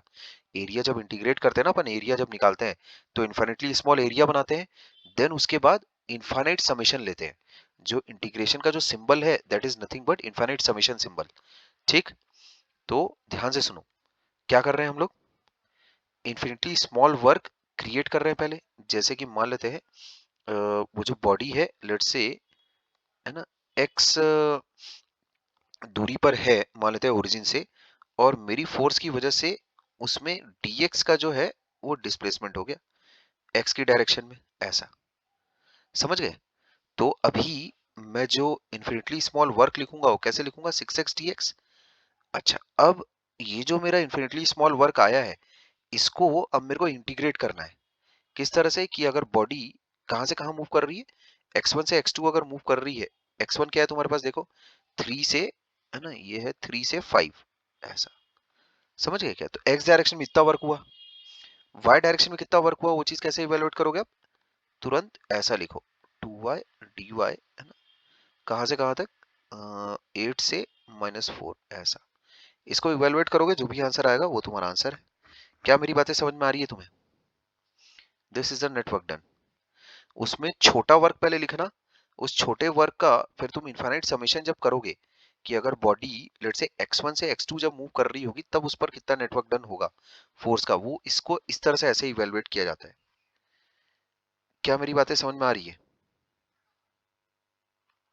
जो 6x dx है वो हम लोग का फोर्स है ना? क्या है? फोर्स। जो 6x है वो फोर्स है अलोंग x डायरेक्शन। हाँ, हाँ तो फिर फोर्स का तो इंटीग्रल प्रेशर होता है ना? फोर्स का इंटीग्रल प्रेशर होता है। क्या बड़बड़ा रहा है बे? अगर क्योंकि तूने गलती से भी किसी किताब अगर खोली ना, मैं बता रहा हूँ, तू भूल जाना, टाटा बाय बाय कर देना सब कुछ, ठीक है क्या? सारी चीजों को गलती से भी किताब मत खोलना, गलती से भी, गलती से भी किताब मत खोलना, ठीक? उसमें उन्हीं टॉपिक्स को तुम रीड करना जो ऑलरेडी यहाँ पर हो चुके हैं, जिस पर तुम ऑलरेडी सवाल लगा चुके हो, जिस पर ऑलरेडी बातचीत कर चुके हो। उसमें भी तुम अगर किताब खोलते हो और कुछ एक दो वर्ड्स पढ़कर अगर घूम जाते हो तो उसको मुझसे पूछना, बातचीत करना, ठीक? गलती से भी अगर तूने आए बाएं अगर कुछ किताब विताब अगर खोल ली तो इसी तरह की उलझुल वाली बातें करेगा, फिर प्रॉब्लम सॉल्विंग से बहुत दूर हो जाएगा, ठीक है क्या? ध्यान रखना। जेडब्ल्यू ऐसा एग्जाम नहीं है जो नॉलेज मांगता है, ये बात अच्छे से दिमाग में बिठा लो। इसमें तुम्हें ज्यादा से ज्यादा पैटर्न के सवाल करने होते हैं, दिमाग वहां पे चलाना होता है, बट एक सर्टेन तरह से दिमाग चलाना होता है, ठीक? उसके लिए ट्रेनिंग में कम से कम 2 साल लग जाते हैं मिनिमम, मिनिमम, अगर तुम काफी तेज हो तो, वरना 4 साल भी कम है, ठीक है? 4 साल में तो गधा और एवरेज इंसान भी 2-3 हजार के अंदर रैंक ले आता है वैसे, ठीक है क्या? पर ये क्या है कि अगर तुम नॉलेज की तलाश में अगर गए, है ना, तो उसमें फिर मतलब मैं बता दे रहा हूँ, वो प्रॉब्लम सॉल्विंग से दूर हो जाओगे। फिर जैसे सवाल आएंगे तो तुमसे स्पीड स्पीड तुम्हारी रहेगी नहीं, ठीक? एक इंसान जिसको कुछ भी नहीं आता है लेकिन उसकी प्रॉब्लम सॉल्विंग की स्पीड अच्छी है, वो भी 10 में 4 सवाल अच्छा बना के आएगा। उसको भले फोर्स का मतलब भी ना बताओ, पर तुम मानते हैं फोर्स पे 10 पेज का ऐसे भी लिख सकते हो, तो तुमसे सवाल नहीं बनते, तो वो 10 पेज का ऐसे लिखने का कोई मतलब नहीं है कि 10 पेज का ऐसे में तुम ये सब बता रहे हो कि फोर्स इतने टाइप की हो सकती है, ऐसा हो सकता है फोर्स से, उसका ये उसका वो ये सब कुछ मायने नहीं रखता। मायने क्या रखता है, क्या तुमसे सवाल बनते हैं कि नहीं बनते और कितने टाइम में बनते हैं, बस ये दो ही चीजें मायने रखती है। तो ये जो इस तरह की जो उल जुलूल की बातें हैं, इंटीग्रल ऑफ फोर्स प्रेशर होता है, ये कहाँ से ये अजीबोगरीब ख्याल आया तुम्हारे दिमाग में, पहले ये बताओ। सर वो केटीजी में डेरिवेशन नहीं था, P इज इक्वल टू 1/3 रो वाला, रो सी स्क्वायर, तो उसमें हम लोग कर रहे थे ना, change of pressure per unit time equals force. क्या बड़बड़ा रहा है? Change of momentum per unit time is force, ये चीज क्लास 9th की डेफिनेशन में है। फोर्स तुम डिफाइन कैसे करते हो? Rate of change of momentum. तेरे को प्रेशर लग गया क्या बे? Oh my God. ओहो, तो वो चीजें अब तुम्हारी अपनी पर्सनल लेवल पर उसको तुम ठीक करो, उस पे मुझे कुछ नहीं बोलना है। मैं जो अभी तुम्हें सेंस देने की कोशिश कर रहा हूँ इंटीग्रेशन का, क्या वो सेंस आ रहा है क्या तुम्हारे अंदर? जैसे हम लोग करते क्या है कि इन्फिनिटली स्मॉल, जैसे अगर मुझे मान लेते एरिया निकालना है, लेट्स से इस कर्व का मुझे एरिया अंडर द कर्व निकालना है, तो मैं कैसे निकालूंगा? देखो यहाँ पर एक छोटा एरिया बना लेते हैं। किस तरह से छोटा एरिया बनाते हैं? ये देखो, x दूरी पर, ये x plus D x length पर ये एक ऐसा स्ट्रिप कंसिडर करते हैं, तो इसकी लेंथ कितनी हो गई तुम्हारी? dx हो गई। समझ गए? इसका एरिया तुम कैसे लिखोगे? अब एरिया लिखते वक्त ये बहुत ही टची इशू है, ध्यान से सुनना। ये वाला एरिया मैं इग्नोर कर रहा हूँ, ये वाला एरिया, पर जब इन्फिनिट टाइम समेशन लूंगा ना, तो लिमिट उस चीज का ख्याल रख लेती है। लिमिट्स तो तुम्हारा हो चुका है पूरा अच्छे से, लिमिट्स उस चीज का ख्याल रख लेती है, ठीक? लिमिट्स तुमने पढ़ा है कि नहीं पढ़ा है? हाँ, तो लिमिट्स उस चीज का ख्याल रख लेती है, ठीक है? जैसे अभी इस कर्व का अगर तुम एरिया अगर लिखोगे, छोटा एरिया, तो किस प्रकार लिखोगे? ये बोल देते हैं y। समझे क्या? तो इसमें मजे की बात ये है कि तुम इसको y बोलो चाहे इसको y बोलो, समझे क्या? नीचे वाला y1 लो चाहे ऊपर वाला y2 लो, अगर तुम y2 अगर कंसीडर कर रहे हो, इसका मतलब तुमने किसको किसको इग्नोर किया है? y2 अगर तुम कंसीडर कर रहे हो, जैसे यहाँ देखो, और वो जो स्ट्रिप है, ध्यान से सुनो, क्या होता है कि ये वाली कैलकुलेशन, कैलकुलस वाली कैलकुलेशन एक नए इंसान को जो 10वीं से आया रहता है, उसको थोड़ा सा भारी जाती है, क्यों मारी जाती है? क्योंकि उसका सेंस नहीं रहता है कैलकुलस में वो क्या रहता है, क्यों किसका सेंस नहीं रहता है, उसमें लिमिट्स का एक्चुअल में सेंस नहीं रहता है, समझे? तो ये जो स्ट्रिप है ना, ये जो स्ट्रिप है, ये सेंस जो तुम्हारे अंदर में पुटअप करने की कोशिश करो, उसको अच्छे से ठूस लो दिमाग में। तो ये जो स्ट्रिप है, जैसे इसका ये जो पोर्शन है, ये वाला ऐसा कर्व्ड पोर्शन है, इसका एरिया कैसे निकालोगे? तो उसमें ये बात ध्यान में रखना, ये dx है तुम्हारे पास, ये जो विड्थ है ये dx है, ठीक है? तो ध्यान से सुनो, अगर तुम ये वाला y1 अगर कंसीडर कर रहे हो, तो स्ट्रिप की जो एरिया तुम कंसीडर कर रहे हो, कौन सा वाला एरिया कंसीडर कर रहे हो? ये वाला, है ना, ये वाला एरिया फिर तुम कंसीडर कर रहे हो, समझ गए क्या?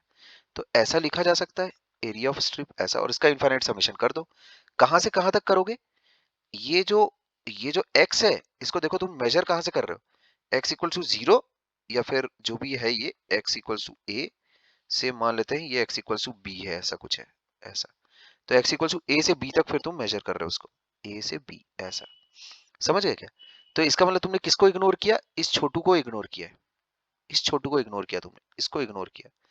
पर वो अगर इग्नोर अगर करते भी हो, तो जब इनफाइनाइट समेशन तुम करोगे, तो पूरा एरिया जिस चीज को टेंड करेगा वो एक्चुअल एरिया होगा। यही लिमिट्स की खूबसूरती है, समझ गए क्या? ठीक, वो जो छोटे छोटे छोटे छोटे इनफाइनाइट एरर हो रहे हैं, तो मेरा समेशन भी तो इनफाइनाइट है, ठीक है क्या? मैं समेशन भी तो इनफाइनाइट कर रहा हूँ, इनफाइनाइटली स्मॉल क्वांटिटीज का एक्चुअल में बहुत सारा समेशन कर रहा हूँ, ठीक? तो वो जिस पूरा जो समेशन जिस चीज को टेंड करेगा वो एक्चुअल एरिया ही होगा, और इससे एक्चुअल एरिया ही आता है, समझ गए क्या? अच्छा, अगर तुम मान लेते हो y2 को अगर कंसीडर करते हो, y2 को अगर तुम कंसीडर करते हो, तो भी उससे वही एरिया आएगा। y2 को अगर तुम कंसीडर कर रहे हो, x इक्वल टू a से x इक्वल टू b तक, y2 को अगर तुम कंसीडर कर रहे हो, इसका मतलब तुमने कौन सा एरिया इग्नोर किया बोलो? ये वाला एरिया इग्नोर किया, फिर ये ये वाला एरिया इग्नोर किया, ये जो ग्रीन वाला एरिया है, समझे क्या? This is the area ignored while calculating this, है ना? और यहाँ पर ये एरिया इग्नोर्ड है ना, एरिया इग्नोर्ड, समझे क्या? While calculating this. क्या तुम्हें मेरी बात समझ में आ रही है? y2 dx में, है ना, अपन ने ये वाला एरिया एक्स्ट्रा कंसीडर कर लिया है, ठीक है? Area extra considered, area ignored नहीं, एक्स्ट्रा कंसीडर्ड, ठीक है? एक्स्ट्रा एरिया कंसीडर्ड, ऐसा लिखो, एक्स्ट्रा एरिया कंसीडर्ड, ठीक है? क्योंकि y2 dx अगर तुम करोगे तो बड़ा एरिया आएगा वो, उसमें अपने को एक्चुअल में अपन ने ये एक्स्ट्रा ले लिया है। अच्छा, और अगर y1 dx के साथ अगर करोगे, तो इसका मतलब ये एरिया अपन ने छोड़ दिया है, एरिया इग्नोर्ड, ठीक है क्या? एरिया इग्नोर्ड, है ना, समझे? एरिया इग्नोर्ड, ठीक है क्या? तो ये एरिया y1 dx एक्चुअल में y1 dx कम है एक्चुअल एरिया से, ये y2 dx is actually greater than actual area, y1 dx is greater than, sorry, is smaller than actual area, और y2 dx is actually greater than actual area, है ना? But infinite, but limits actually take care कर लेते हैं, limits take care of errors, ठीक है क्या? Infinitely small errors ऐसा लिखना चाहिए, ठीक है? इनफाइनाइटली स्मॉल एरर्स, ये बात ध्यान में रखो, ठीक है? तो इस चीज का ध्यान रखना, ये जो सेंस ऑफ इंटीग्रेशन है ये इतना जल्दी नहीं आता है, ये वाली चीज क्या तुम्हारे पल्ले पड़ रही है क्या?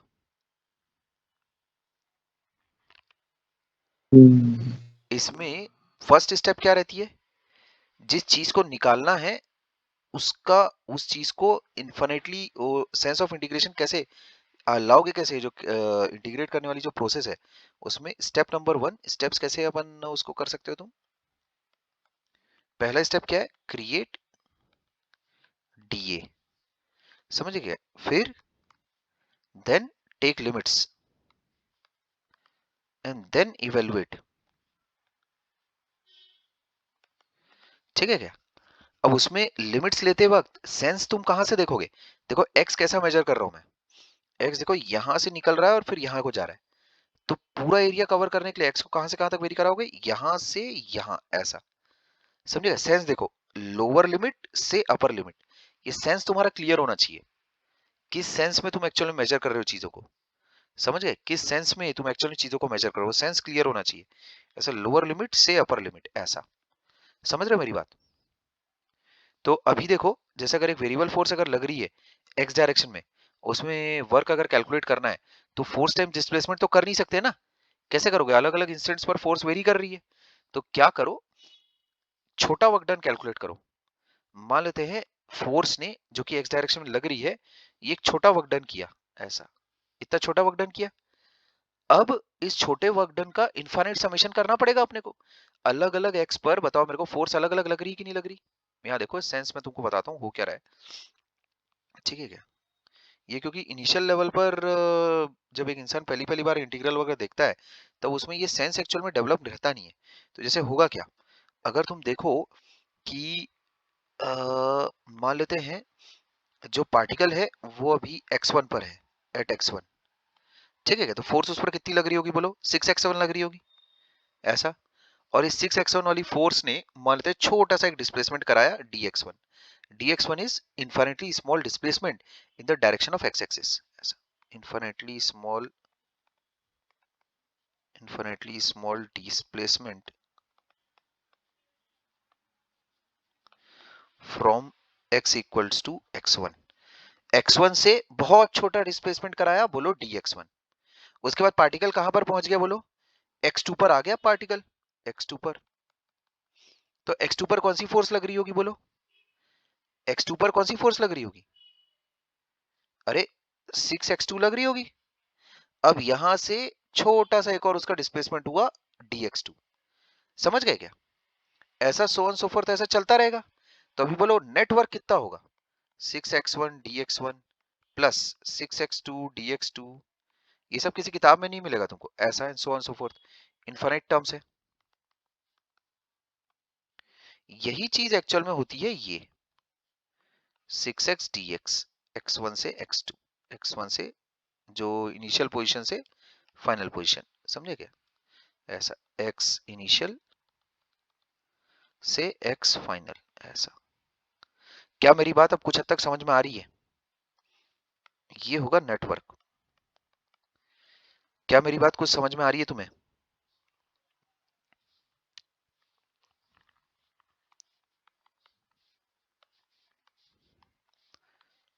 क्या मेरी आवाज सुनाई दे रही है तुम्हें? हाँ, क्या ये समझ में आ रहा है क्या चल क्या रहा है करके? x1 पर मान लेते हो पार्टिकल था, तो फोर्स कितनी लगेगी? 6x1। उसकी वजह से छोटा सा एक डिस्प्लेसमेंट हुआ। भाई ऐसे छोटे छोटे छोटे छोटे डिस्प्लेसमेंट के लिए मैं पूरा वर्क कैलकुलेट कर ले रहा हूँ और फिर समेशन कर दे रहा हूँ। ऐसे कितनी बार समेशन करना पड़ेगा? Infinite times. तो उसी इनफाइनाइट समेशन को ये सपोला जो है ना, सपोला अपन बनाते हैं ऊपर से नीचे तक, ये ऐसा। तो ये सपोला वही बताता है, इनफाइनाइट समेशन, इनफाइनाइट टर्म्स का समेशन। क्या मेरी बात समझ में आ रही है? ठीक है, तो वो इवेलुएट कर लेना जितना भी आवेगा, ठीक है। इसको इवेलुएट तो कर लोगे ना, कि इसमें लोचा है कहीं? कर लोगे ना? इसका आंसर मेरे को कल बताना, अगर मैं पूछना अगर भूल भी जाऊं तो इसका आंसर मेरे को बताना। जैसे अब इस चीज को तुम कैलकुलेट करके रखना, ये मैं तुमको होमवर्क दे रहा हूँ। फॉर एग्जाम्पल फोर्स है ना, F equals to a plus B X, ठीक है क्या? Acts on a particle in x direction, ऐसा, ठीक है। Where a and b are constants।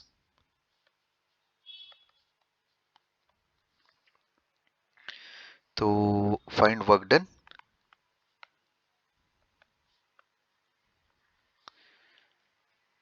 Bye this force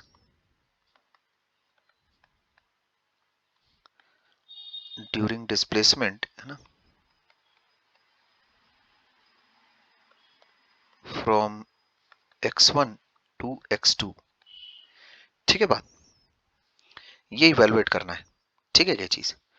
force का एक्सप्रेशन ये रहा, है ना, और डिस्प्लेसमेंट तुम्हारे पास है x1 से x2, ऐसा, ठीक है। वेरिएबल फोर्स है, कर लोगे?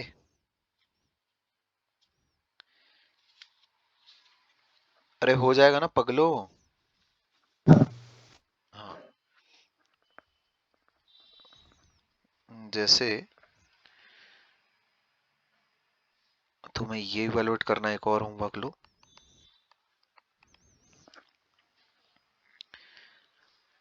xt तुमको दिया हुआ है ना, 1/3 t square. This is what? Displacement of the particle.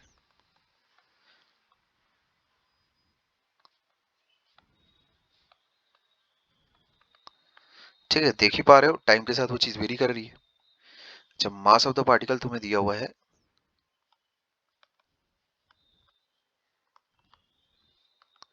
is 1 kg, calculate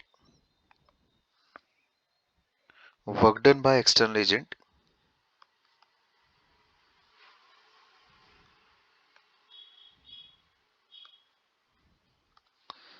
for first 1 second।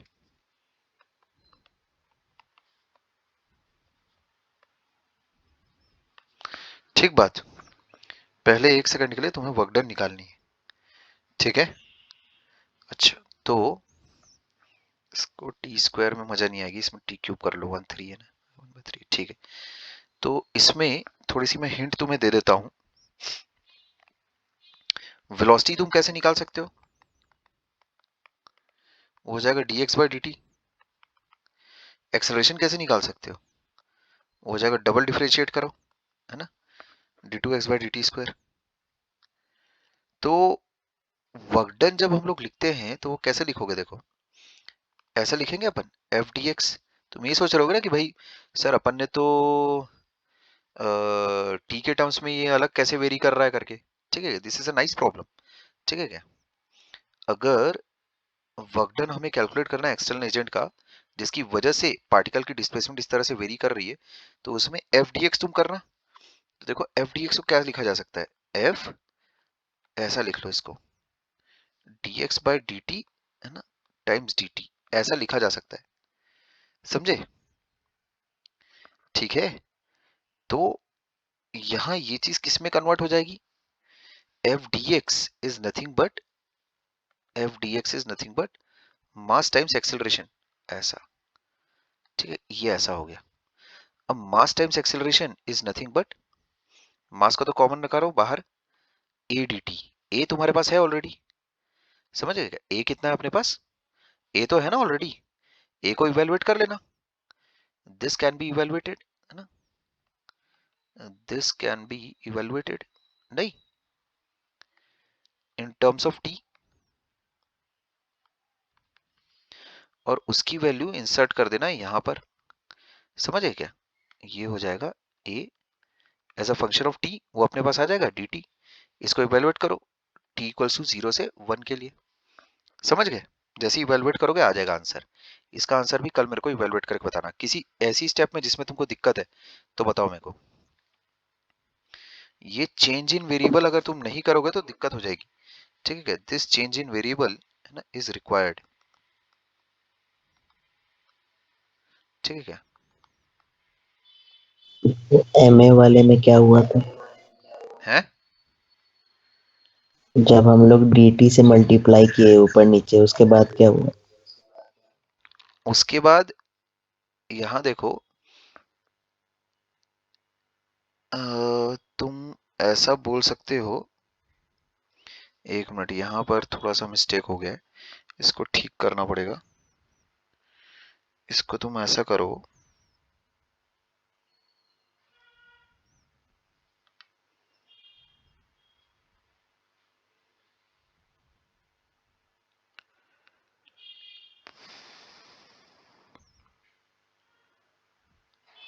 इसको देखो ऐसा करो, यहां पर एक dx बाई dt भी आएगा। समझे क्या? f तो एक हो गया, dx by dt times dt, ऐसा तो मैं लिख सकता हूं बिल्कुल f dx को। अच्छा, dx बाई dt को वहां पर वैसी का वैसी रहने दो। ठीक है क्या? इसको यहाँ पर ऐसी का ऐसी रहने दो। ठीक है क्या? और dt यहाँ रहने दो, ऐसा। अब ठीक है, तो f को मैं ma लिख सकता हूं, है ना। तो ये चीज कितनी आ जाएगी देखो, 80, और ये vt भी अपन निकाले हुए हैं, ऐसा ये आ जाएगा। ठीक है क्या? देखो तुम एफ डी एक्स को क्या लिख सकते हो, F D x by D T times D T लिख सकते हो। तो D x by D T मैं इवेलुएट कर सकता हूँ, दिस कैन बी इवेलुएटेड, है ना। मुझे ऐसा लगा था कि ठीक है चलो, दिस कैन बी इवेलुएटेड, है ना, इसीलिए मैंने इसको दिस कैन बी इवेलुएटेड,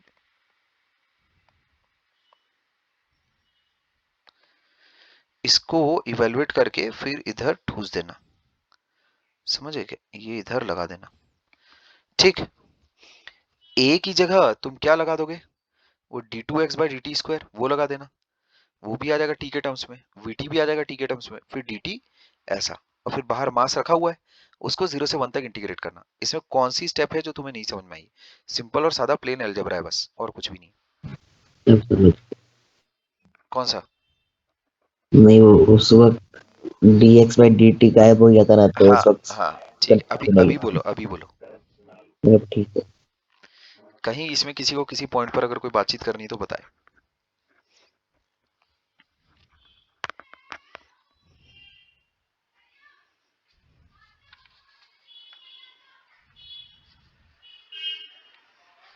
ठीक है बात,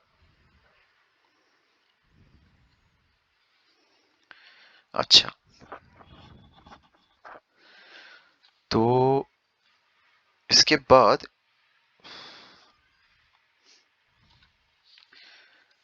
मान लेते हैं जैसे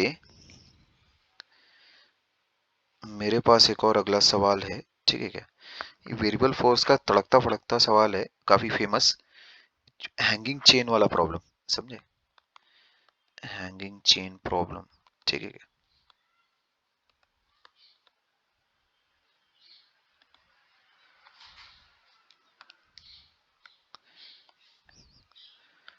तो मामला कुछ ऐसा है,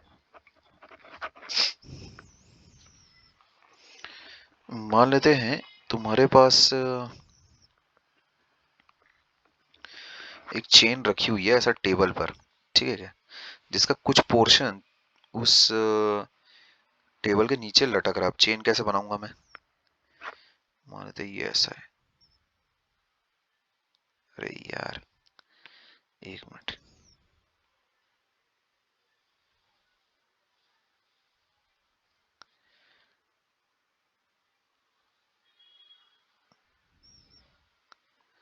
क्या बोलते हो, मान गए।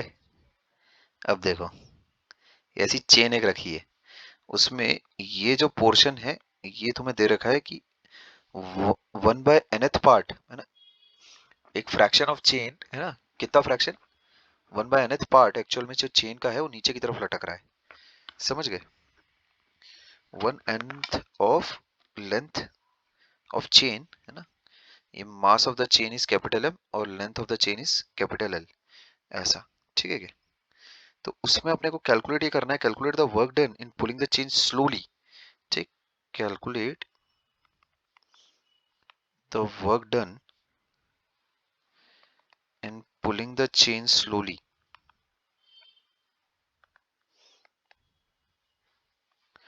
इन pulling the chain slowly on the table against gravity,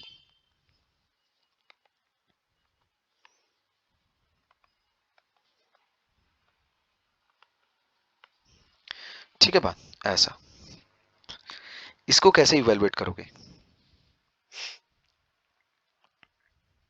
ऐसा सवाल तो आप ले चुके हैं, है क्या बोल रहे एनएलएम में ऐसा एक सवाल था, उसमें हैं, वर्क अच्छा नहीं निकालना था, कुछ और निकालना था। ठीक है, तो अभी हम लोग बिना सेंटर ऑफ मास के कंसेप्ट के इसको इवेलुएट करने की कोशिश करते हैं। We assume that mass is uniformly distributed along the length of the chain, ठीक है क्या, we assume that mass is distributed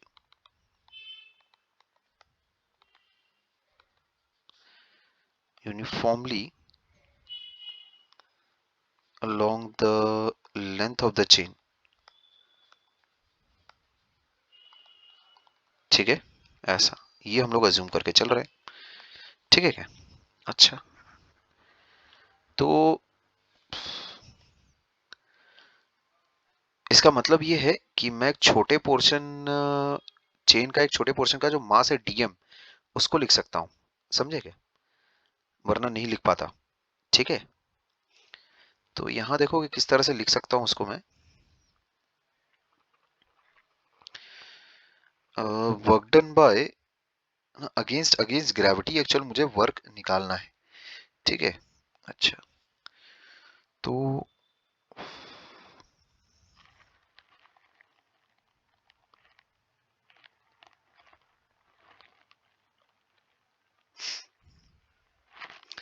एक मिनट, थोड़ा इसको वर्कआउट कर लेने दो।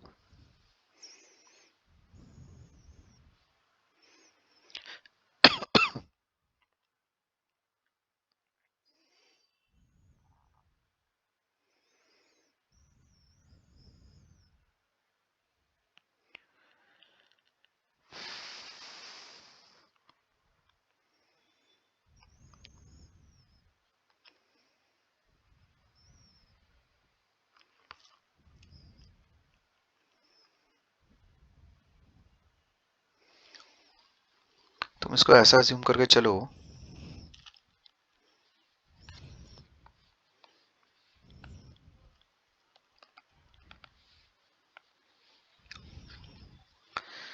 मान दे किसी एक सर्टेन इंस्टेंट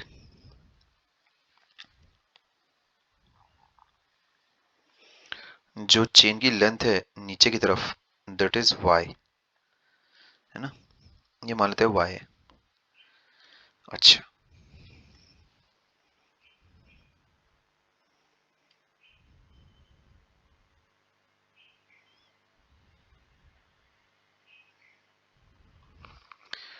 मात्र एक छोटी सी लेंथ आई है नीचे, डी वाई आई है, वरना तो फिर मेरे को वही सेंटर ऑफ मास का फिर से कंसेप्ट यूज करना पड़ सकता है।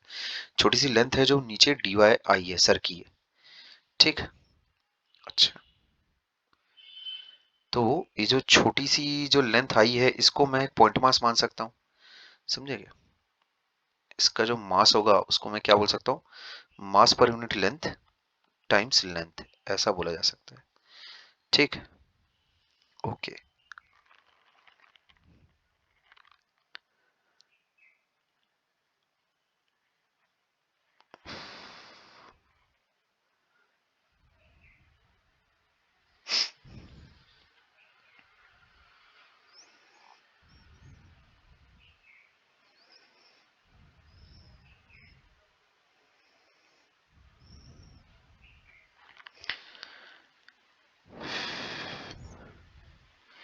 इसमें इसको मेरे को ऐसा लेना पड़ेगा एक्चुअल में।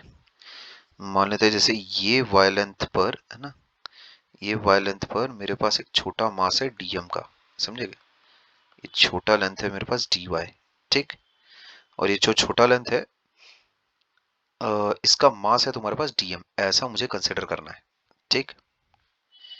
ये मुझे कंसिडर करना पड़ेगा, वाई पे डी वाई, ये कंसिडर करते हैं ना अपन, वाई पे डी वाई, ठीक। अच्छा, तो बस उसके बाद फिर सारा गेम हो जाएगा।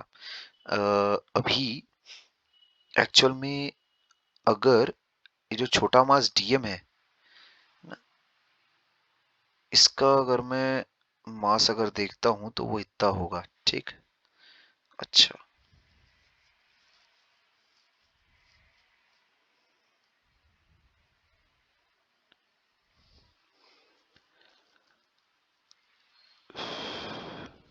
ठीक है, देखो अभी जो तुम्हारे पास वेट है एक्चुअल में,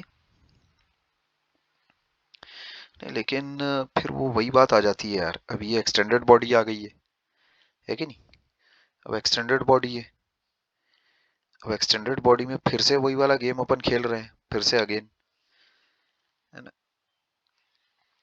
एक सेकंड रुक जाओ।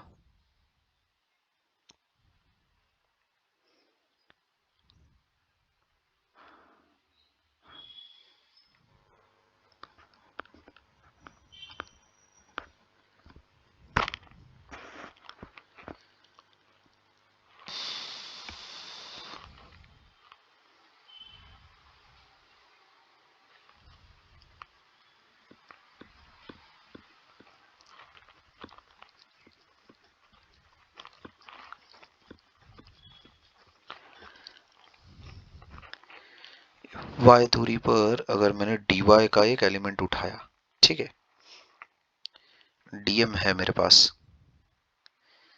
अच्छा, तो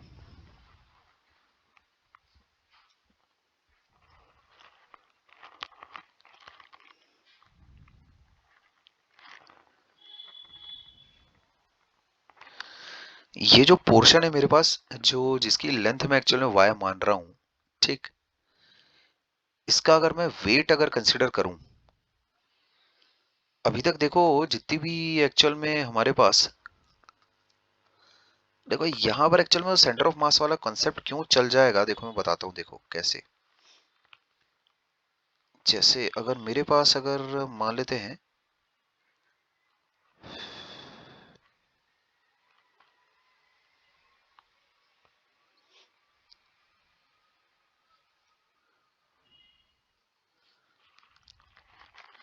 जो नेट फोर्स एक्चुअल में जो लग रही होगी इस लटकती हुई चेन पर वाई लेंथ की, वो चीज कितनी लग रही होगी, जो फोर्स एक्चुअल में लग रही होगी वो होगी मास ऑफ द चेन, है ना, mass of the hanging chain times acceleration due to gravity. ठीक है क्या, this is the force acting on chain. ठीक, this is the force acting on chain, यही फोर्स है ना, मतलब कितना हो जाएगा वो, मास ऑफ द चेन कितना है अपने पास, mass of the chain is what, mass of the chain कितना आ जाएगा अपने पास, मास पर यूनिट लेंथ यानी कि लैम्डा, ऐसा, मास पर यूनिट लेंथ है ना, टाइम्स लेंथ। ठीक है क्या, इतना हो गया mass of the hanging chain times acceleration due to gravity. This is the force acting on the, this is the force acting on the chain. ठीक है बात। अब इस फोर्स का वजह से अगर डीवाई डिस्प्लेसमेंट अगर होगा, ठीक, ये हो गया फोर्स, है ना, this is the force acting on the chain. समझे, इसको लिखो यहां पर इसके नीचे। कैसे आया ये फोर्स, जितने भी मैं मानता हूं कि ये एक एक्सटेंडेड बॉडी है, पर हर पॉइंट का एक्सेलरेशन समान है सबका, ये तुम अज्यूम करके चलो, हर पॉइंट का एक्सेलरेशन समान है नीचे की तरफ जी, तो छोटे छोटे जितने भी dm1 है ना, जी, इतनी फोर्स लग रही होगी एक छोटे पार्टिकल पर, एक दूसरे छोटे पार्टिकल पर इतनी फोर्स लग रही होगी, या दूसरे तीसरे छोटे पार्टिकल पर इतनी फोर्स लग रही होगी, and so on so fourth. तो इसी तरह से जो नेट मास है, मास वो जी तो पूरे में से कॉमन आ जाएगा, और मास ऑफ हैंगिंग चेन ये चीज आ जाएगी तुम्हारे पास, मास ऑफ हैंगिंग चेन ये आ जाएगा तुम्हारे पास। ठीक है क्या, अगर तुम नेट फोर्स अगर देखो ऑन दिस पोर्शन, तो वो इतना ही होगा, क्योंकि हर पॉइंट का मास तो उसमें समान है ना। ठीक है, तो mass of the hanging chain times acceleration due to gravity, ये मैं पक्का बोल सकता हूँ कि this is the force, net force acting on the net force acting on the hanging chain, ये बात मैं बोल सकता हूँ। अब देखो ये एक वेरिएबल फोर्स है, दिख रहा है क्या, क्योंकि y इज चेंजिंग, तो देयरफॉर नेट फोर्स जो एक्ट कर रही है हैंगिंग पोर्शन ऑफ चेन पर, दैट इज आल्सो चेंजिंग। तो ये फोर्स अगर मान लेते हैं इस फोर्स की वजह से डीवाई डिस्प्लेसमेंट अगर हुआ, किसका, हर पॉइंट का डीवाई डिस्प्लेसमेंट होगा ना, तुम्हें देख रहे हो हर पॉइंट का डीवाई डिस्प्लेसमेंट होगा। अगर जैसे, नहीं सॉरी, हर पॉइंट का नहीं, तुम उसमें कैसे बोलोगे, हाँ ठीक तो है, हर पॉइंट का एक्चुअल में डीवाई डिस्प्लेसमेंट होगा। अगर मान लेते हैं एक पॉइंट अगर मैं कंसिडर करता हूं, लेट्स से कोई एक रैंडम पॉइंट अगर मैंने कंसिडर किया ऐसा, तो अगर ये चेन नीचे आई है डीवाई, तो ये कितना हो जाएगा, उसका डीवाई नीचे की तरफ हुआ कि नहीं हुआ डिस्प्लेसमेंट, हर पॉइंट का नीचे की तरफ होगा डिस्प्लेसमेंट डीवाई, समझ गए, हर पॉइंट का। तो वो जो फोर्स है मेरे पास, वो जो फोर्स है उसका जब मैं वर्क डन का एक्सप्रेशन लिखूंगा, तो एक्चुअल में किस प्रकार लिखूंगा, ध्यान से सुनना, हर पॉइंट का नीचे की तरफ हो रहा है डिस्प्लेसमेंट डीवाई, ठीक। अच्छा, तो मैं कैसे कर सकता हूँ, देखो, जो छोटा सा एक मास अगर मैं कंसीडर करूं dm1, और उसका जो छोटा सा डिस्प्लेसमेंट dy, ऐसा, this is the work done by force, sorry, this is the, ये हो जाएगा वर्क डन बाय फोर्स, है ना, work done by force of gravity, समझे क्या, ग्रेविटी वाली फोर्स नीचे की तरफ लग रही है ना, तो ये हो जाएगा एक छोटू मास एलिमेंट डीएम वाले मास पर कितना वर्क डन बाय ग्रेविटी हुआ, बिकॉज ऑफ डिस्प्लेसमेंट dy। अब उसके बाद देखो इसी तरह से बहुत सारे छोटे छोटे मासेस हैं, समझे क्या? इसी तरह से infinitely there are many masses, तो वो सब में जी डी वाई तो मेरा कॉमन है, और dm1 dm2 dm3 ये ऐसी मेरे पास सारी की सारी जो मासेस मैं लूंगा वो एक्चुअल में किसके बराबर है? मास ऑफ द हैंगिंग पार्ट। क्या बात समझ में आ रही है तुम्हारे? मास ऑफ द हैंगिंग पार्ट, ठीक है, मास ऑफ द हैंगिंग पार्ट, यानी जो छोटा एक्चुअल में dy डिस्प्लेसमेंट अगर हुआ हैंगिंग पार्ट ऑफ चेन का, तो जो वर्क डन बाय ग्रेविटी होगी वो चीज कितनी होगी? G D Y M upon L Y G, ऐसा समझ गए क्या? जो तुम्हारा mass of the hanging part है, अच्छा ये mass of the hanging chain to acceleration due to gravity, ये force acting on the chain, तो force mass of the hanging part तो ये है ना तुम्हारा, हाँ, तो तुम्हें जी नहीं आएगा। ऐसा मैं तुम्हें रिपीट कर दूं फिर से, जो डिस्प्लेसमेंट हुआ हैंगिंग पार्ट का dy नीचे की तरफ, उसकी वजह से वर्क डन बाय ग्रेविटी कितना हो रहा है, वो ये है वर्क डन बाय ग्रेविटी। इसको लिख देता हूं मैं थोड़ा अच्छे से, और वर्क डन बाय ग्रेविटी, ठीक है क्या? Work done by gravity, work done by gravity when the hanging portion